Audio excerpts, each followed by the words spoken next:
This is the first in a 3-part Halloween series, exploring real historical accounts of possession. Not the Hollywood kind with spinning heads and pea soup vomit, but cases that frightened whole communities and left their mark on the record. When we talk about the devil in these episodes, it's the devil as people of the time understood him. Sometimes witnesses truly believed they were facing demonic forces. Other times it was folklore, fear, or the way communities made sense of the inexplicable. What you'll hear are the accounts of how events were interpreted and misinterpreted, not a claim that every shadow or cry in the night was literally the work of a demon. For centuries, across cultures, people have said they were overtaken by forces beyond themselves, and those around them often believed it. The stories we'll explore are drawn from court transcripts, religious archives, and first-hand reports, from times when the boundary between the natural and the supernatural was never clear. Although this first episode takes us to Europe, the series as a whole will return to Scotland, to stories of possession that shook entire parishes and left their mark on Scottish history. In this opening episode, we travel to 1920s Romania to uncover the haunting of a young girl, a case that was once world famous, yet today is almost forgotten beyond the paranormal community. It's a tale of fear, spectacle, and the fragile line between belief and suggestion.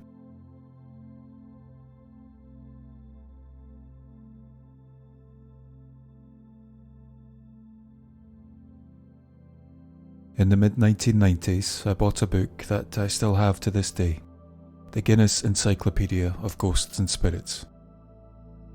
It's a fantastic book, filled with concise, well-researched entries on everything from poltergeists to possession, and it was the first one that really opened my eyes to just how global and strange the world of ghost stories could be.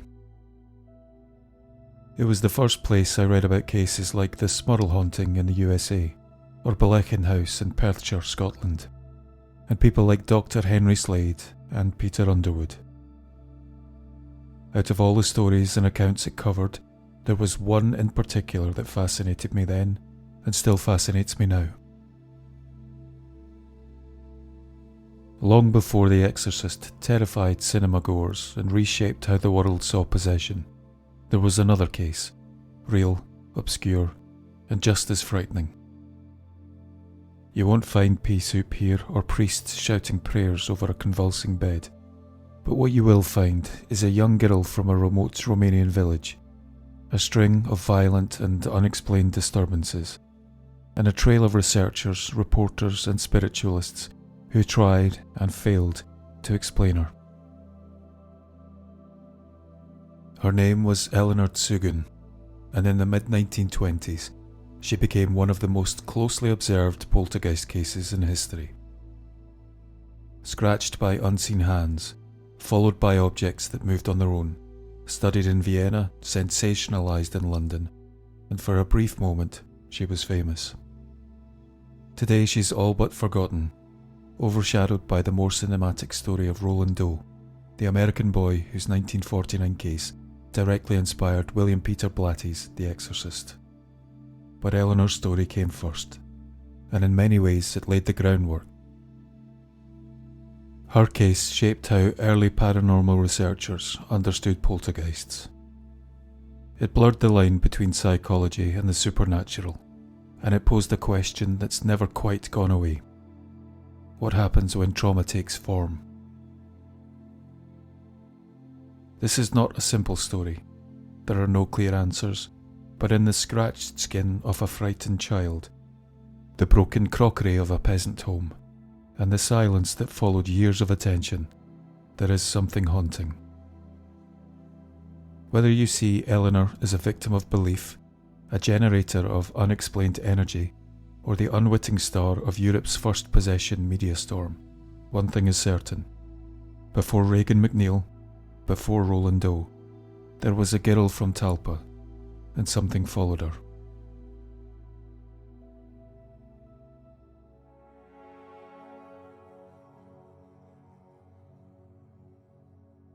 They called her the Devil's Girl, not in jest and not with cruelty, but with fear.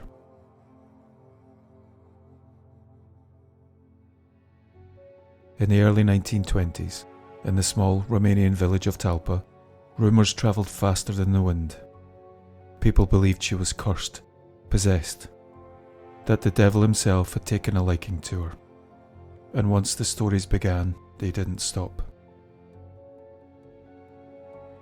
Eleanor was born in 1913, the only child of a poor peasant family. Her early life was shaped by hard work, old customs, and beliefs that passed down through generations, steeped in superstition. Talpa was the sort of place where religion was deeply entwined with daily life. The Romanian Orthodox Church offered both spiritual guidance and social order. But old beliefs ran alongside it, in shadows and behind closed doors. The evil eye, witches, curses, these weren't tales to frighten children. They were tools of understanding, ways to explain what couldn't be explained. And that, it turned out, would become necessary sooner than anyone expected. The first signs of trouble were easy to brush off. One afternoon, while Eleanor's grandmother was preparing food, a cup in the kitchen table shifted slightly. Just a nudge, as if someone had knocked it from the side. But there was no one near it. They both saw it. The grandmother paused, wiped her hands upon her apron, and muttered something under her breath. Probably a draught, she said, or the table was uneven. Eleanor nodded, said nothing, but she kept looking at the cup. A few days later, it happened again, this time with a plate. It slid across the surface, just a little, not far, but enough to be noticed. And again, nobody touched it. The mirror above the wash basin was found cracked one morning, though no one heard it break. The family started finding things in the wrong place. A spoon on the floor, a candle turned over, small things, mundane even. But Eleanor insisted she hadn't moved them. Her mother told her to stop lying. Her grandmother just stared at her for a moment longer than usual. It wasn't enough to panic over, not yet, but there was a growing sense that something wasn't right, and whatever it was, it seemed to be starting with her. At first, as with many of these accounts, Eleanor was blamed. She was a child, and children break things. Maybe she was restless. Maybe she was acting up. Her mother told her to be more careful. Her grandmother warned her not to touch what wasn't hers. But Eleanor kept saying the same thing. It wasn't me. Then the noises started. Just with a single knock, dull, hollow, from inside the cupboard where the cooking pots were kept. Eleanor froze. Her grandmother opened the door, fully expecting to find something fallen or out of place. But everything was as it should be. A day or two later, a chair shifted, just an inch, maybe two, across the kitchen floor. It scraped faintly, as if someone had bumped it from behind, but again, nobody was near it. Her mother noticed this time. She glanced at the chair, then at Eleanor, but said nothing. That was when the family began to pay closer attention. They started listening out for things, checking doors, floorboards, window latches. They blamed drafts, uneven legs on the furniture, maybe even rats in the walls. The house was old after all. But none of the usual reasons explained everything that was happening. The sounds didn't come when they should have. They came at strange times, early morning or just before dusk, and always near Eleanor. One night a spoon flew across the room and hit the wall. Again, nobody was standing anywhere near it. That moment changed something. The mood in the house changed. What had seemed odd or annoying started to feel strange, unnerving. It wasn't just things going wrong anymore. It felt like something was happening. And from that point on, it got worse. Eleanor insisted it wasn't her. She seemed genuinely confused and frightened. And after a while the story started, first from her, then from others, about a curse. Different versions survive, but the most widely circulated is this: that Eleanor, while staying with her grandmother, found an old book or charm and began to play with what she called black magic. In some tellings, the grandmother was said to be a practitioner of folk sorcery, what locals may have spoken of as Baba Gloashwa, a wise woman or witch. Whether Eleanor truly dabbled or merely repeated what she'd been told has never been established, but what happened next is not in dispute. One afternoon, a small metal pot flew off the kitchen shelf and clattered across the floor. A week later, a wooden chair tipped backwards during dinner as if pulled hard. The family tried to stay calm, but things were no longer subtle. And then the stones began. They came without warning, pebbles and small rocks somehow appearing inside the house, landing on tables, bouncing off walls, scattering across the floor. There was no obvious source. Windows were closed and doors were shut. Once, a handful of stones landed near Eleanor's feet as she stood completely still. And it was around this time that she began to change. She said something was hurting her. Invisible hands that scratched, pinched, even slapped her when no one else was in the room. Her mother didn't believe it at first, but then came the marks, long narrow scratches. These would rise on her skin, as if carved into her arms by invisible fingernails. Sometimes they appeared slowly as family members watched, stunned and frightened. Once a neighbour swore they saw a welt form right across the girl's cheek in the space of a few seconds. Eleanor cried, she prayed, she begged for it to stop. But whatever was happening, whatever was lashing out, didn't stop. If anything, it seemed to grow stronger. Her family was horrified. Neighbours kept their distance. An Orthodox priest was summoned more than once. Prayers were said, holy water was sprinkled, but whatever haunted the girl remained stubbornly present. More than that, it seemed to grow more powerful. This was a time before widespread psychiatric diagnosis. The notion of a poltergeist agent would have been unthinkable in Talpa. Instead, there was only one explanation that made sense to the villagers. She was under the influence of something evil. Confused and frightened, her parents feared for their own safety. Eventually, and with no real idea of what else to do, they sent her away. In a way, that was the beginning of Eleanor's second life, the one that would see her story explode across Europe. A frightened young girl from a remote Romanian village became a case study in the paranormal. A quiet home in Talpa gave way to the laboratories of Vienna and the seance rooms of London. But through it all, one thing never changed. Whatever haunted her in Talpa had followed her. It's worth pausing here to consider the cultural weight of her early experiences. Romania in the 1920s was a place of deep spiritual duality. On one hand, orthodoxy offered strict rites and ceremonies designed to protect the soul.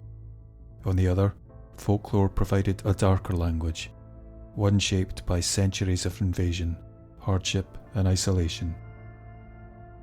The line between saint and spirit, miracle and curse, was never entirely clear. To live at the intersection of these two belief systems, to be accused, feared, prayed for, and cast out, was a burden no child should have carried.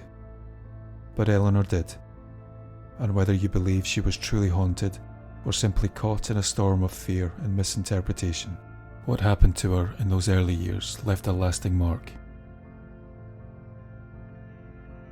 As she left Talpa alone and under suspicion, the world was waiting.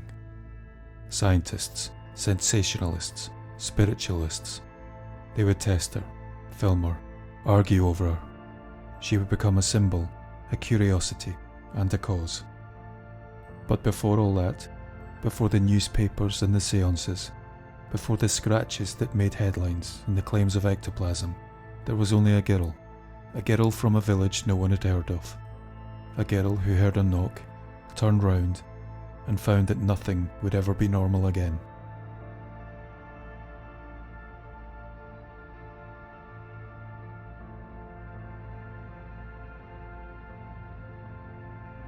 When Eleanor arrived in Czernowitz in 1925, she'd already been dismissed by most as either a disturbed child or a victim of demonic possession. But there was one person who saw something else.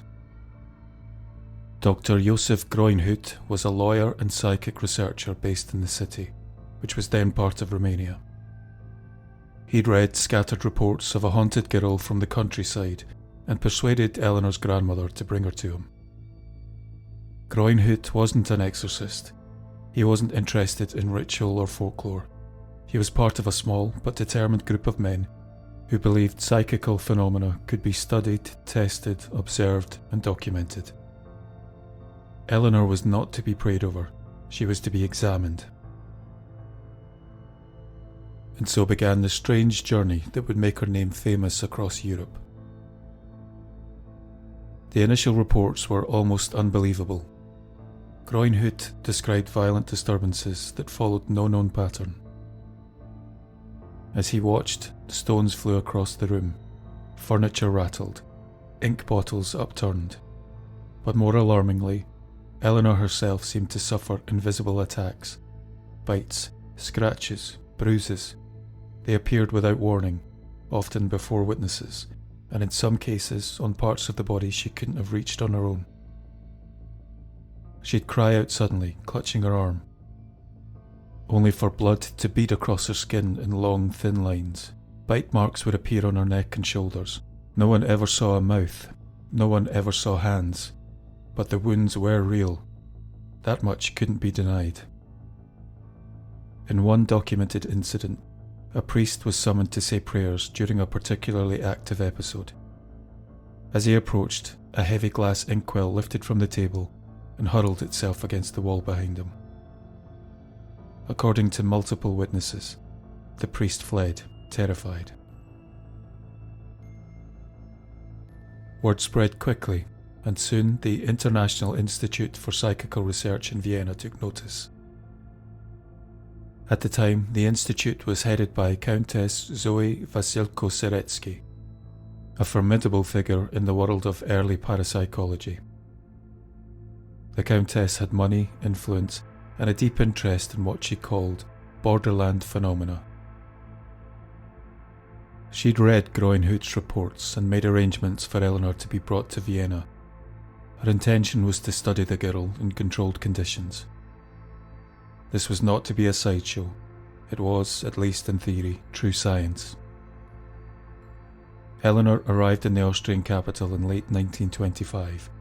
She was housed at the institute and placed under near constant observation.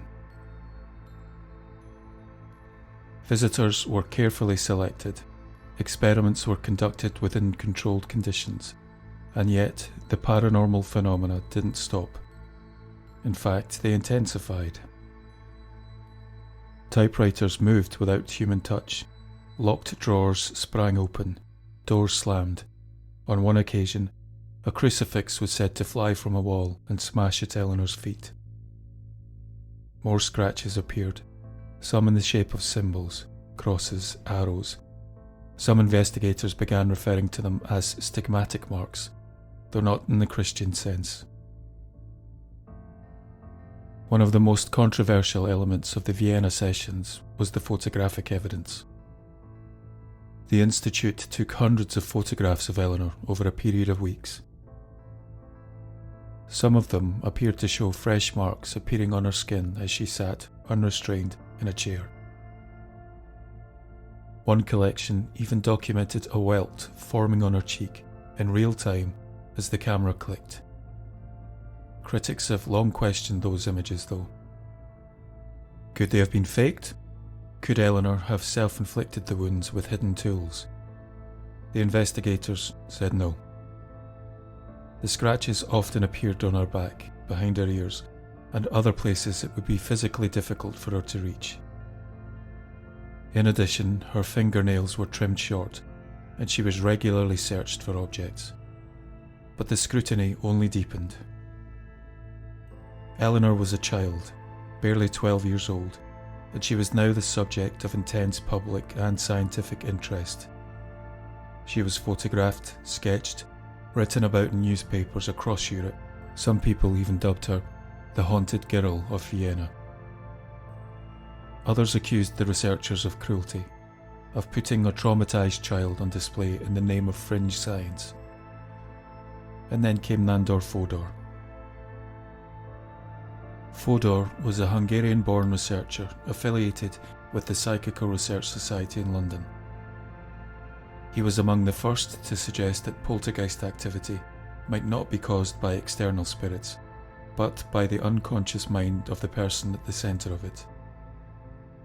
One of his most interesting cases is that of Ash Manor, an account I cover in detail in my book Hidden Haunts England.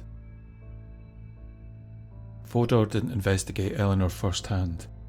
By the time her story was making headlines across Europe in the mid-20s, he was still at the beginning of his career. But as his theories developed in the 1930s and beyond, he often pointed to cases like Eleanor's as examples, not of possession, but of psychic trauma. In Eleanor, Fodor saw a damaged child, not evil, not cursed, but someone under enormous emotional pressure, projecting her pain into the world around her. He didn't deny the phenomena, the scratches, the flying objects. Like many, he believed they were real, but he also believed they came from within. That the so-called haunting was, in fact, a kind of psychological overflow, a defense mechanism of sorts, pain given form. For Fodor, Eleanor's case wasn't about demons or spirits, it was about trauma, repressed, misunderstood, and erupting in ways no one at the time really knew how to handle. He described such phenomena as exteriorized neurotic energy. In his view, Eleanor wasn't faking, she was lashing out without knowing it. Her mind, under stress, manipulating the physical world through some unknown process, triggered by emotional repression, puberty, or pain. This view put him greatly at odds with the more spiritually minded investigators, who insisted that whatever plagued Eleanor came from outside her. A demon, a spirit, a force of evil, the devil. Fodor wasn't convinced, and he wasn't alone either.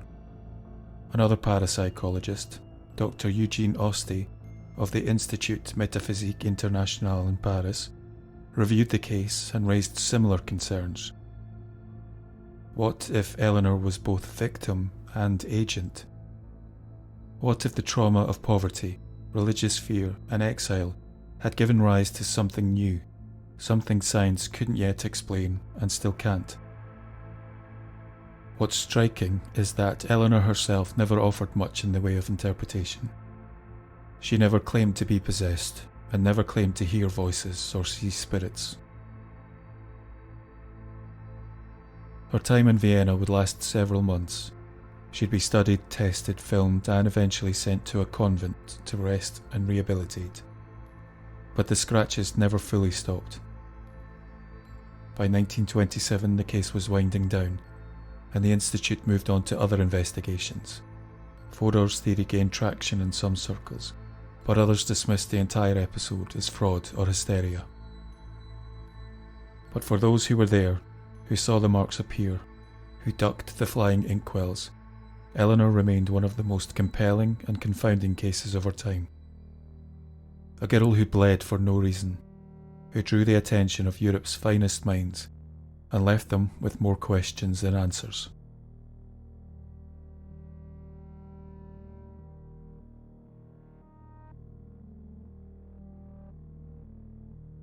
But before the case began to cool, it caught fire. To understand how Eleanor became the Devil's Girl, we need to go back to the spring of 1926, when the cameras, headlines, and skeptics all came calling. Eleanor's story had begun to stretch far beyond the corners of parapsychological journals or private seances. What had started in a Romanian village, spoken in hushed tones about devils and curses, was now roaring across the newsstands of Europe. In the headlines, she was no longer just Eleanor. She'd become something else, cruelly labelled the Devil's Girl. Newspapers revelled in the dramatic language. Young girl attacked by ghost, proclaimed one. Child of Satan, asked another. The British press in particular ran with it, fueled by both a fascination with spiritualism and a growing appetite for continental oddities. And in Eleanor, they'd found the perfect story. A child torn between innocence and evil, mystery and science, religion and ridicule. But while the media turned her into a spectacle, those closest to the case were still trying to understand what was actually happening. And the deeper you look, the more those months in 1926 reveal a clash between entertainment, belief, and emerging science.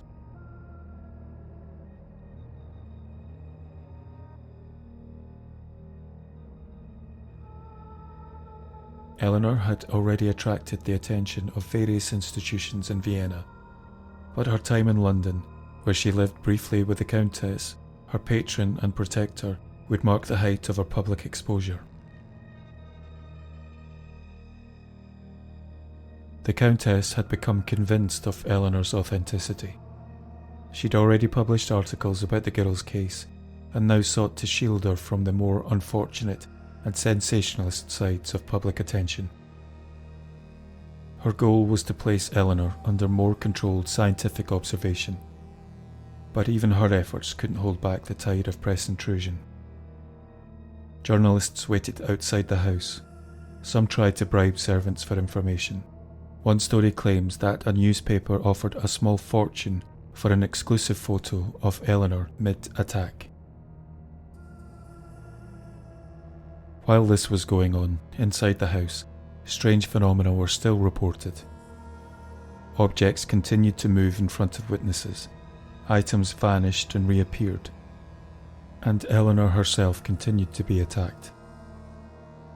The Countess reported these calmly and with measured language, but the newspapers were anything but calm. For a public trained on Gothic novels and penny dreadfuls, this was real-life horror. A cursed girl from the Carpathians, haunted by something nobody could see. It didn't take long for cartoonists and writers to pounce.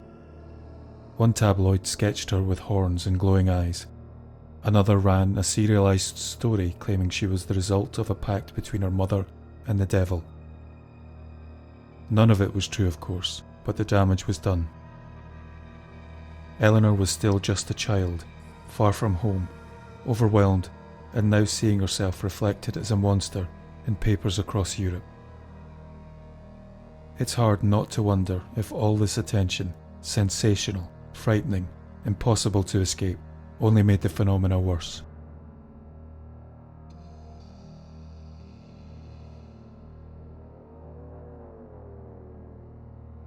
Some of the most widely reported incidents occurred during Eleanor's time in London. Events that, crucially, were said to have unfolded under observation. One took place during a scheduled examination by a group of physicians. Eleanor sat at a table, silent and still, while the men around her discussed her condition in hushed, clinical tones. According to multiple witnesses, a metal ruler that had been resting flat on the table suddenly rose several inches and launched itself across the room, striking the opposite wall with enough force to leave a mark. None of the observers could explain how it had moved. Eleanor hadn't flinched. On another separate occasion, a journalist visiting the home reported something similar. She had come to gather material for a feature and was speaking with the Countess when a loud crack split the air. A drinking glass on a nearby table shattered spontaneously and without being touched. The fragments scattered across the carpet, missing the journalist by inches. There was no sign of heat or pressure, and no one near enough to have caused it. The journalist reportedly left the house shaken and, unsurprisingly, refused to return. The scratches continued. Sometimes they'd appear during conversation. Sometimes they'd form while Eleanor sat silently, her face expressionless, her eyes dark. The most unusual aspect for many was a reaction, or lack of it. She didn't cry, she didn't call out, she didn't flinch. It was as though she'd become accustomed to being hurt by something invisible. This led to increasing questions, if not about the legitimacy of the phenomena, then about what was truly harming Eleanor. Was she self-inflicting? Was she disassociating? Or was something more sinister at work, either psychological or supernatural?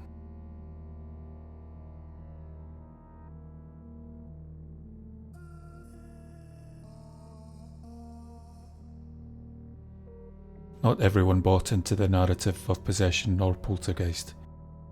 Skeptical psychologists began to frame the case in terms of suggestion, trauma, and hysteria. Some even accused the Countess of manipulation.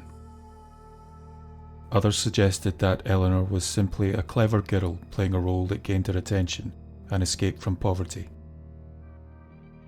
But even skeptics couldn't agree on what was happening. Her symptoms didn't fit neatly into the known diagnoses of the time, and they didn't always respond to observation the way a hoaxers might. Some attacks happened when she was alone, others happened in front of reputable witnesses. Meanwhile, the press continued to churn out headlines. To spiritualists, she was proof. To skeptics, she was a puzzle. And to the public, she was a terrifying curiosity. A child caught between worlds.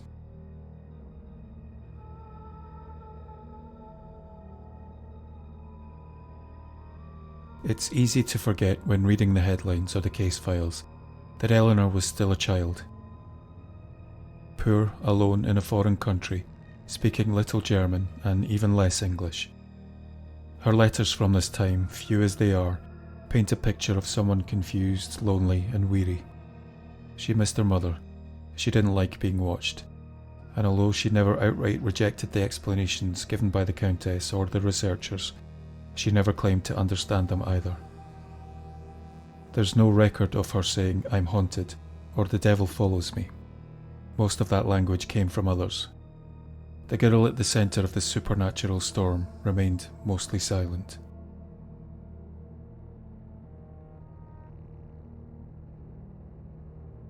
The label of the Devil's Girl stuck long after the newspapers had moved on. It would follow her back home and continue in the paranormal writings of the 20th century. Some later writers tried to reclaim it, arguing that the real devil wasn't in the supernatural, but in the exploitation she endured. The press frenzy surrounding Eleanor tells us more about the era than the girl herself. It reflects a time when superstition, curiosity, and the early stirrings of psychology collided in a world still unsure how to talk about trauma or the unexplained. For Eleanor, it was a chapter that would mark her for life. She'd been examined by scientists, chased by reporters, followed by believers, and no one ever really asked what she wanted. By the time she returned to Romania in 1927, she was no longer the child at the centre of a media storm. The stories had dried up, and the newspapers moved on, and the researchers, seemingly, had written the reports. But the story she left behind continued to haunt the margins of science and folklore alike. And what remains is not just a tale of strange phenomena, but of how society reacts when the unexplained is wrapped around a child's suffering.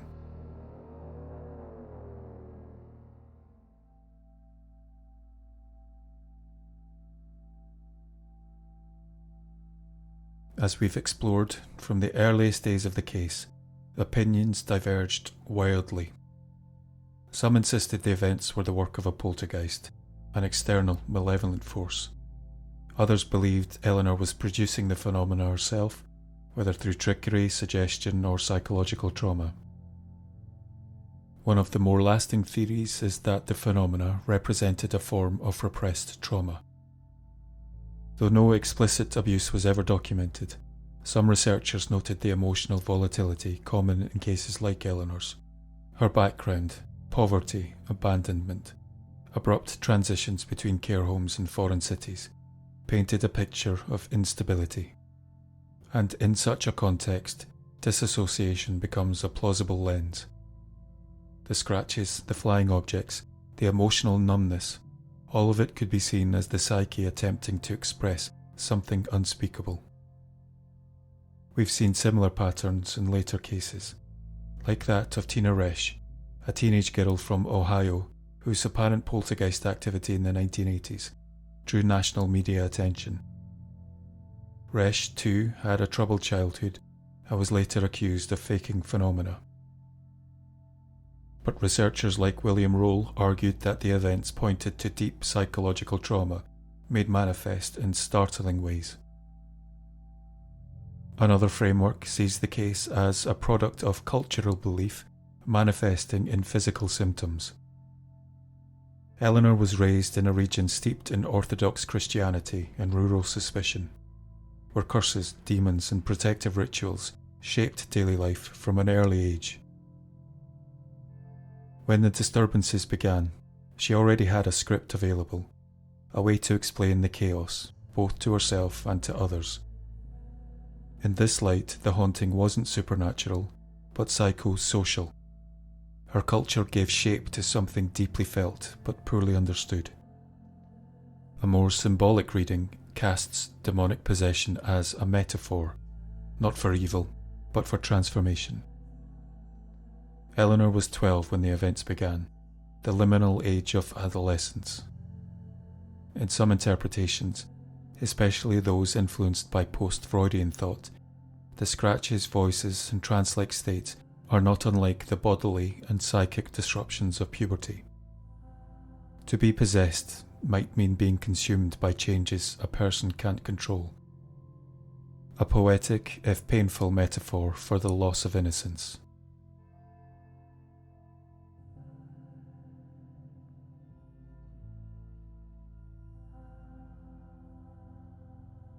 The Countess herself, while never fully abandoning the parapsychological framework, noted the possibility of psychological forces at work.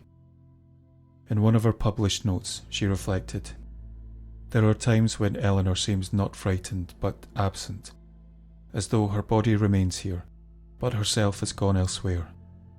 It's during these episodes that the most violent phenomena occur." Such observations fed into early psychodynamic interpretations, including the idea of conversion disorder, where emotional conflict manifests as physical symptoms. Some modern scholars have compared Eleanor's case to those of dissociative identity or PTSD-like states, especially when physical marks appear with no conscious memory of their origin. What makes Eleanor's case unusual, though, is that it resists a single neat explanation. If it was hysteria, it was unusually violent. If it was fraud, it was inconsistent and unsophisticated. If it was spiritual, it never followed the rules. And through it all, Eleanore herself offered little clarity.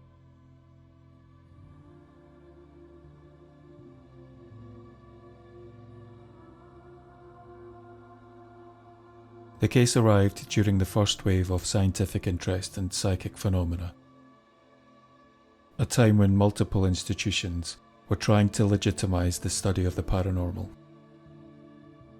But these early efforts were hamstrung by a lack of consistent methodology and the weight of public expectation. Eleanor's story in many ways symbolizes the limits of that movement. For every controlled observation of a scratch forming, there were hours of inactivity. For every object said to move in front of a startled witness, there were 5 more that didn't. The data was partial, anecdotal, often emotionally charged. And so, while the case fueled interest, it also hardened the divide between believers and skeptics. What it did provide was a case study, not of proof, but of possibility. It became a benchmark for later researchers, something to reference, compare against, or reject outright. Though rarely cited directly in popular media, the case has remained in the collective unconscious of paranormal literature. Some have stated Eleanor's case influenced many fictional depictions of possession in mid-century horror, including The Exorcist, which drew upon multiple real-life cases for inspiration. While the Roland Doe case, often called the Baltimore poltergeist, is widely known as the inspiration behind The Exorcist, Eleanor's story predates it by more than 2 decades, and contains many of the same motifs: adolescence, spontaneous scratches, objects moving or flying through the air, religious tension, and the scrutiny of both spiritual and scientific authorities. Parapsychologists studying later agent-centered poltergeist cases, where the phenomena seem to center around a specific person, often reference Eleanor in the same breath as Tina Resch, Janet Hodgson from the Enfield poltergeist case, or the boy at the center of the South Shields poltergeist. Her case is part of a lineage, shaping how such events are framed and interpreted. After her return to Romania, Eleanor's trail goes cold. She dropped out of public view almost entirely. A few researchers claim to have heard she lived a relatively quiet life, when later reports suggest she became a seamstress. Others claim she sadly never quite escaped the reputation that followed her. There are no known interviews, no memoir, no public reflection, just a girl who, for 1 year, was torn between worlds, and then disappeared from them both.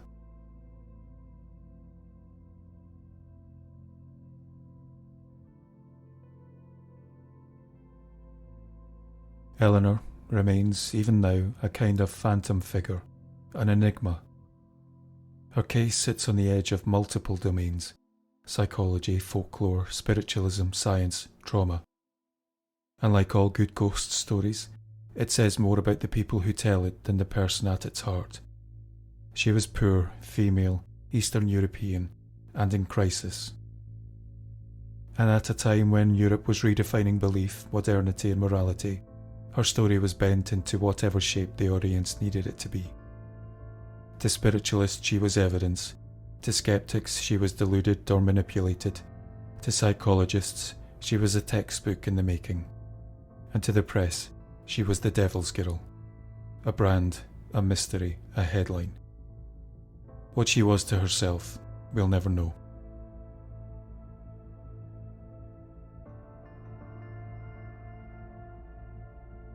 When we talk about cases like this, we often slip into binary thinking, true or false, haunted or hoax.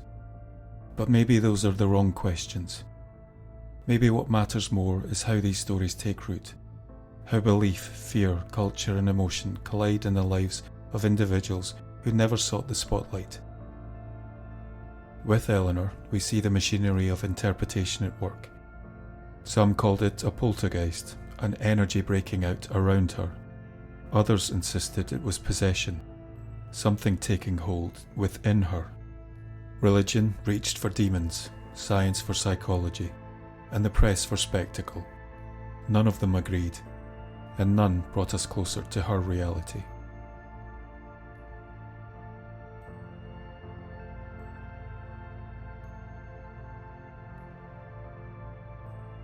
Eleanor's case isn't unique in its shape, though it is in its intensity. Some later cases echo the same rhythms: the young agent around whom activity focuses, the family or protector caught between concern and confusion, the investigators with clipboards and cameras, and the suggestion, never quite said aloud, that maybe this is all a metaphor for something we don't have the language for. Compare it to the South Shields poltergeist, a case from 2006 in northeast England, where a young family reported extreme disturbances centred around their 3-year-old son. Toys were said to hurl themselves across the room. A rocking chair moved on its own. Notes appeared in the child's handwriting that no one recalled him writing. In one particularly frightening moment, the parents claimed to witness deep scratches forming on the boy's skin as he slept. The case attracted serious attention from researchers who noted familiar patterns, unseen forces, heightened emotion, and a child at the epicenter. It's a pattern that repeats. Take the Dag poltergeist in Ontario, Canada, a case I covered earlier this year. There, in the 1880s, a poor rural family became the target of escalating disturbances.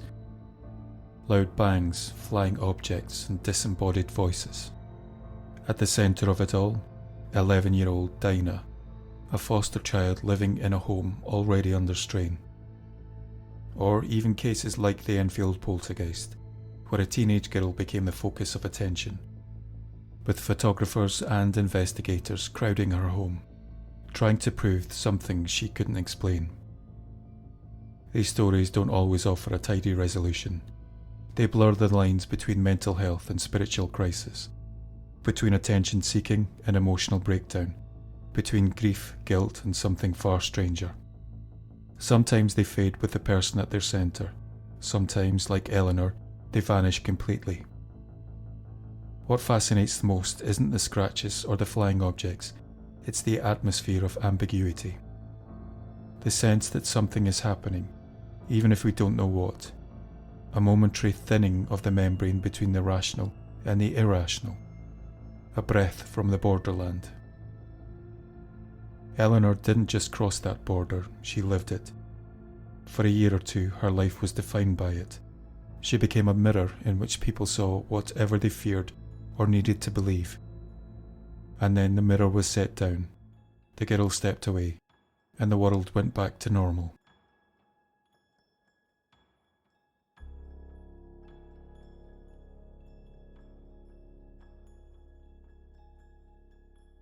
Eleanor didn't vanish, she grew up, lived her life, and slipped quietly out of history. After the investigations ended and the press grew bored and turned its attention elsewhere, she returned to Romania and resumed her simple life. What became of her in the years that followed remains largely undocumented. She is believed to have lived into adulthood, perhaps even into old age. But the girl once labelled the Devil's Girl left behind only questions. In the decades since, her case is mentioned in some books about the unexplained, cited as evidence by some and dismissed by others. She's been called everything from a fraud to a medium, a victim to an agent. But she was also a child, one caught in a moment of historical curiosity, psychological uncertainty, and human vulnerability. What makes her story still relevant isn't just the phenomena, it's the way her case captures a moment in time when belief and science stand awkwardly side by side, unsure of what they were even looking at. As we've explored, to some her case was proof of a violent poltergeist, to others it was closer to possession, a darker force inhabiting her. That debate still shadows her story. What we're left with is a tangle of testimony and theory, and there's also a feeling of something unresolved. Not a ghost perhaps, but something just as unnerving. The sense that even now, a century on, we still don't know how to talk about what happens when pain has no voice, and belief fills the space that it leaves behind. We give it names, we diagnose it, we dismiss it, but it still stays with us, in children who suffer silently, in families who don't understand what's happening in their own homes. Whatever the truth, the girl from Talpa remained.